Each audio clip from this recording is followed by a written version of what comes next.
सिर्फ एक बयान और उसने अंतर्राष्ट्रीय राजनीति में जबरदस्त हलचल मचा दी। अमेरिका के राष्ट्रपति डोनाल्ड ट्रंप ने हाल के दिनों में एक ऐसा बयान दिया जो भारत, रूस, चीन जैसे ताकतवर देशों के बीच बदलते समीकरण को लेकर के दुनिया भर में चर्चा का विषय बना। ट्रंप ने सोशल मीडिया पर एक तस्वीर भी साझा करते हुए लिखा, लगता है हमने भारत और रूस को खो दिया और अब वो चीन के साथ चले गए। उन्हें साथ अच्छा लगे, लंबा और समृद्ध रहे, इसके शुभकामनाएं। और तस्वीर में भारत के प्रधानमंत्री नरेंद्र मोदी, रूस के राष्ट्रपति व्लादिमीर पुतिन और चीन के राष्ट्रपति शी जिनपिंग एक साथ मंच पर खड़े दिखाई दिए। और ये फोटो हाल ही में हुए शंघाई कोऑपरेशन ऑर्गेनाइजेशन यानी कि एससीओ समिट की थी, जिसमें तीनों नेता एक साथ शामिल हुए थे। और इस पोस्ट के साथ ही ट्रंप ने यह संकेत दे दिया कि उन्हें लगता है कि भारत अब अमेरिका से दूर जा रहा है और चीन के प्रभाव में आ गया है। लेकिन इस बयान के कुछ ही घंटे बाद ट्रंप ने अपने सुर बदल लिए और कहा मोदी उनके बहुत अच्छे दोस्त हैं और आगे भी रहेंगे। उन्होंने कहा पीएम मोदी एक महान प्रधानमंत्री हैं और भारत एक महत्वपूर्ण साझेदार है। ट्रंप ने साफ कर दिया कि उनकी नाराजगी भारत के रूस से तेल खरीदने को लेकर है। अमेरिका के इस वजह से भारतीय सामानों पर 50% तक टैरिफ बढ़ा दिया, लेकिन भारत ने हमेशा की तरह संतुलित और एक मैच्योर रिएक्शन दिया।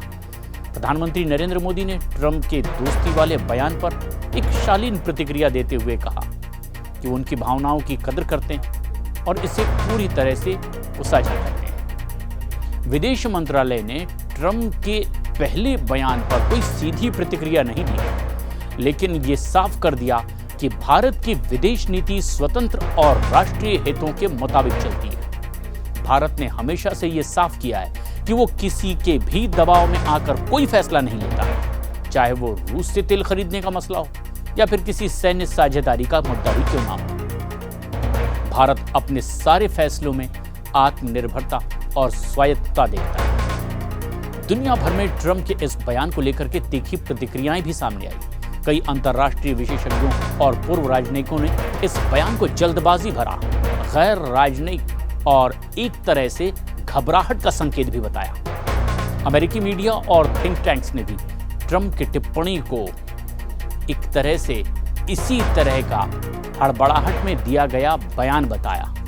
इंपल्सिव और पॉलिटिकल थिएटर तक करार दिया गया। यानी ये बयान ज्यादातर घरेलू राजनीति के लिए दिया गया बयान लगा, ना कि विदेश नीति के किसी ठोस आधार को सामने रखने की कोशिश की गई। उधर भारत में भी कई एक्सपर्ट्स हैं जो इस पर रिएक्ट कर रहे हैं और ट्रंप की इस बयानबाजी को गंभीरता से नहीं लिया जा रहा। पूर्व विदेश सचिव और सामरिक मामलों के जानकार ने भी कहा कि ट्रंप की बातों में निरंतरता नहीं है।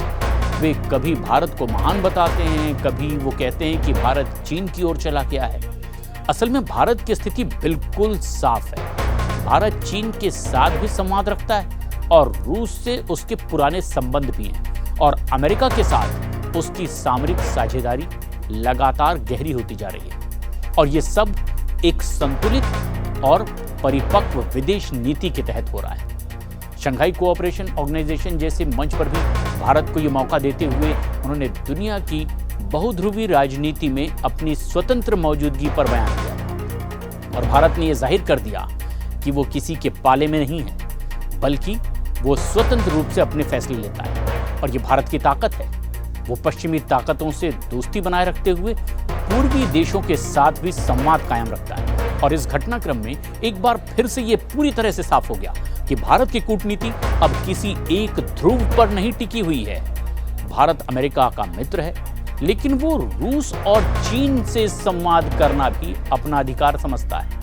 और ट्रंप का बयान चाहे जितना भी सनसनीखेज रहा हो, भारत ने संयम, शालीनता और संतुलन के साथ ये दिखा दिया कि उसकी विदेश नीति भावनाओं पर नहीं, ठोस रणनीतिक सोच पर आधारित होती है। तो फिलहाल ट्रंप की भारत को खो दिया वाली टिप्पणी को दुनिया ने गंभीरता से नहीं लिया, लेकिन भारत ने अपने मजबूत और शांत इरादों से एक बार फिर ये साबित किया कि आज का भारत किसी से प्रभावित नहीं, बल्कि अपने राष्ट्रहित के फैसले वो खुद करता है, राष्ट्रहित को ध्यान में रखकर। और यही है कि भारत की सबसे बड़ी कूटनीतिक ताकत जिसका लोहा पूरी दुनिया मान रही है।